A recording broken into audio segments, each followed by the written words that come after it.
Hello, welcome to వంట చేద్దామా. ఈరోజు స్పెషల్ డబుల్ కా మీఠా. ముందుగా ప్యాన్ పెట్టుకొని కొద్దిగా నెయ్యి వేసుకొని డ్రై ఫ్రూట్స్ గోల్డెన్ కలర్ వచ్చే వరకు వేయించుకొని పక్కన పెట్టుకోవాలి. తర్వాత ఒక ప్యాన్లో కొద్దిగా ఆయిల్ లేదా నెయ్యి వేసి బ్రెడ్ ముక్కలను చిన్నగా కట్ చేసుకొని వేయించుకోవాలి. మరో ప్యాన్లో ఒక కప్పు చక్కెరకి ఒక కప్పు వాటర్ వేసుకొని మరిగాక ఇలైచీ పౌడర్ వేసుకొని పక్కన పెట్టుకోవాలి. అందులోనే వేయించిన బ్రెడ్ ముక్కలను వేయాలి.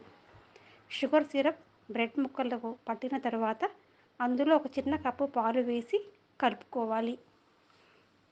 చివరిగా డ్రై ఫ్రూట్స్ వేసి కొద్దిగా నెయ్యి వేసి గిన్నెలోకి తీసుకోవాలి. Double ka meetha ready.